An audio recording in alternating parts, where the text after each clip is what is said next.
Mr. Ramesh Agarwal, Chairman, Agarwal Packers and Movers. He started his career as an airman and joined Indian Mechanical Training Institute (MTI) at Chennai in 1980.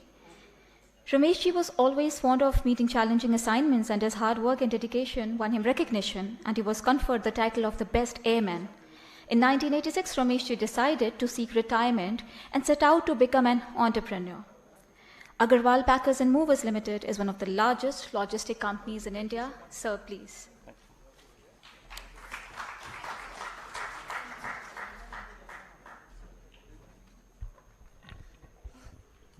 सबको नमस्ते, प्रणाम। और जो कुछ हमारे यहाँ पर बैठे हुए हैं स्टूडेंट्स,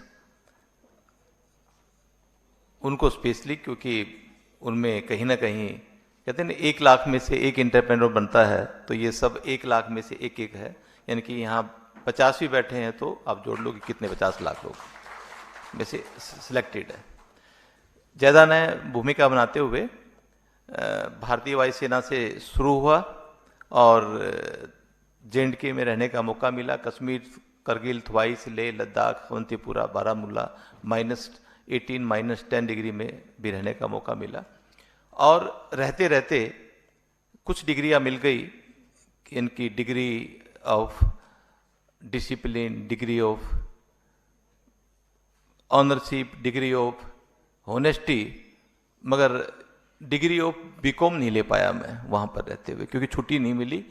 ओपन यूनिवर्सिटी से फॉर्म भरा था, मगर वो छुट्टी नहीं मिलने के कारण वो एग्ज़ाम नहीं लिख पाया, तो मैंने कभी फिर उसके बाद डिग्री ऑफ BCom नहीं कर पाया। बस वो एक मन में वो रह गई। मैं चलो कोई बात नहीं।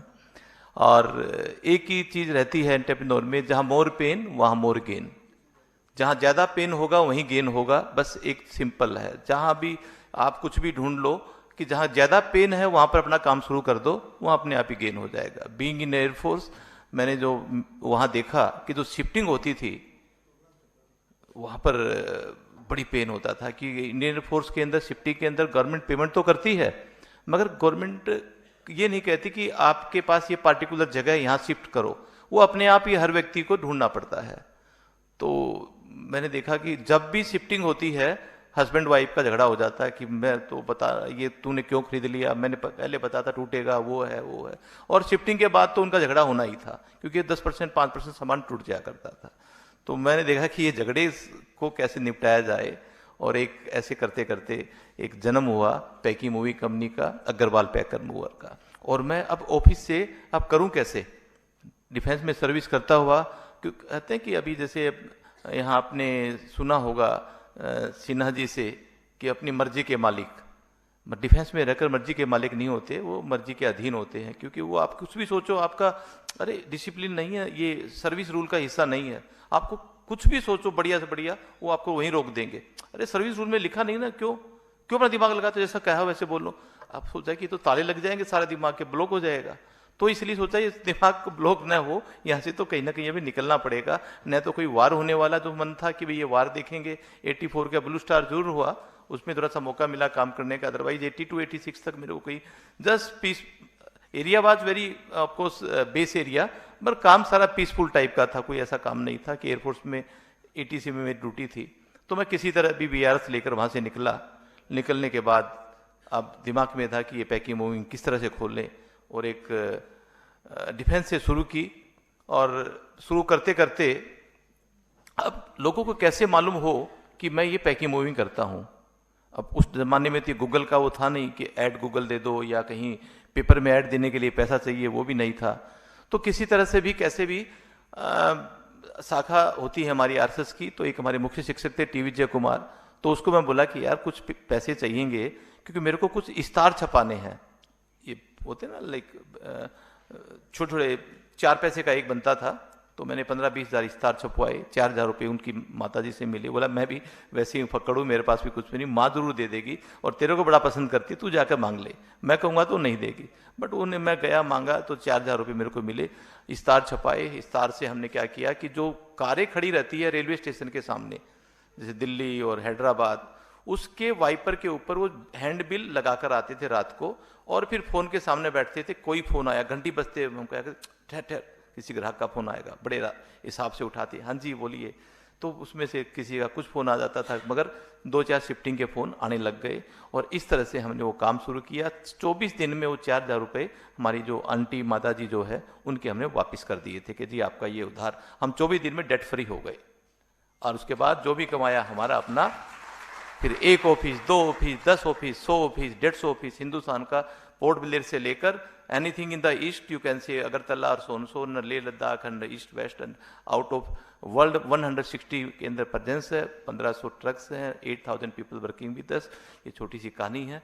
तो यानी कि एक ही चीज़ कि जहाँ मोर पेन मोर गेन, और अपना, जैसे रुचि जी ने कहा था कि अपना, जब तक अपना नहीं होगा तो आपको ये सेंस आएगी नहीं। हर तरह से अपना। पहला कंसाइनमेंट भी जो मेरे को मिला वो अपने के कारण ही मेरा बुक हुआ। जब मैं उसका सामान देख रहा था, सर्वे कर रहा था, तो हम सामान देखते तो बोलते हाँ फ्रिज, टीवी, इसका टिक करते रहते हैं कि पैकिंग रिक्वायर्ड। कुछ उसके घर में सामान पड़ा हुआ था, पुराने अखबार के पेपर, पुराना गत्ते, कार्टन्स। तो मैंने कहा कि बहन जी, मिसिस सोबती थी, एस्कोर्ट में वो जीएम थे, उसकी वाइफ, कि बहन जी ये सामान है ना, इसको आप डिस्पोज मत करना, अपने को इसका फायदा हो जाएगा। उसने बोला अपने को फायदा हो जाए, क्यों? कि मतलब ये नहीं तो मेरे को मोल लाना पड़ेगा, इसके 100-200 500 रुपये में फालतू में चार्ज करूंगा आपके, तो ये अपने को फायदा हो जाएगा। वो मैं ये नहीं कहा कि आपको फायदा हो जाएगा, आपको मैंने अपने में बदल दिया और वो अपना ऐसा हो गया कि मैं आज यहाँ पर खड़ा हो गया कि ग्राहक अपना है, मैं उसके लिए सोचूं बस, वो रात को सोए मैं जगूं। ग्राहक जो, मतलब ग्राहक का पेन यदि हमने we have removed with our brain, तो कोई धंधे में कोई किसी को मार नहीं सकता। एक ही बार 24 घंटे जगते फिरते केवल ये सोचना ग्राहक को कंफर्टेबल कैसे मिले, ग्राहक को कंफर्टेबल कैसे मिले। ड्यूरिंग कोरोना अभी क्या हुआ कि कुछ जो हमारे जो शिफ्टिंग कर रहे थे, तो काफी लोगों के फोन आए कि सब शिफ्टिंग तो कर दो, पर हमारे पास अभी घर ही नहीं है, नौकरी छूट गई, मकान छोड़ना पड़ेगा, because they were paying 80,000 90,000 with rent, घर छोड़ना पड़ेगा। अब जाए कहाँ? क्यों गांव में जाएंगे तो बेइज्जती होगी कि यार इतने सालों से नौकरी कर रहा था, अब वही भागलपुर आकर दोबारा वापस आ गया, तो वहां तो जाना नहीं। तो देन वी स्टार्टेड थिंकिंग, बोला चिंता मत करो, हम एक उसी 7 दिन के अंदर एक नया वर्टिकल खुल गया, दैट्स कॉल्ड होम स्टोरेज। हमने कहा कि आपके इस तरह से हम होम का स्टोरेज करेंगे, क्योंकि और हमने वर्टिकल एक वो बना लिए रैक, और जो 10 रुपीज स्क्वायर फीट का भाड़ा था, ये 8 रैक बनाने के बाद 1 रुपये स्क्वायर फीट का भाड़ा हो गया, 8 टाइम्स। तो उससे 10 रुपीज लेते थे और हमारा खर्चा होता था 1 रुपये। As on today there is 8,000 home storage with have, and 1 lakh की फैसिलिटी हमारी बन रही है। एक नया वर्टिकल खड़ा हो गया, 1 lakh into 4,000 rupees per month, it's going to be 40 crore rupees per month, ये देने वाला है एक नया प्रोजेक्ट। अब 8-4 हो गए। तो कहते हैं कि ग्राहक के बारे में सोचो, उसको कैसे बेनिफिट हो, वो कैसे खुश रहे, तो वो ग्राहक आपके सारे वर्टिकल खड़े कर देगा, आपके बारे में वो सोचेगा और आपका वो हो जाएगा। और बच्चों में बड़ा हौसला है। अभी 3-4 दिन पहले मेरे पास प्रिंसिपल रमा जी बैठी हुई है हंसराज की, उन्होंने भी बुलाया था कॉन्क्लेव 2023 स्टार्टअप। तो बच्चे, जब मैं बाहर निकला तो इतना बच्चों में उत्साह था कि 15 बच्चों ने तो घेर लिया, क्या सब भला इतने रातों रात ऐसे एंटरप्रेन्योर नहीं बनते यार, आओ मिलो, कुछ चाय पानी पिलाओ, बातचीत करो, गुरु बनाओ मेरे को, तो मैं तुमको टिप दूंगा। उन्होंने फिर फोन भी कर लिया कि सर कब मिलने आए, बिकॉज उन्हें आग तो है एंटरप्रेन्योर बनने की।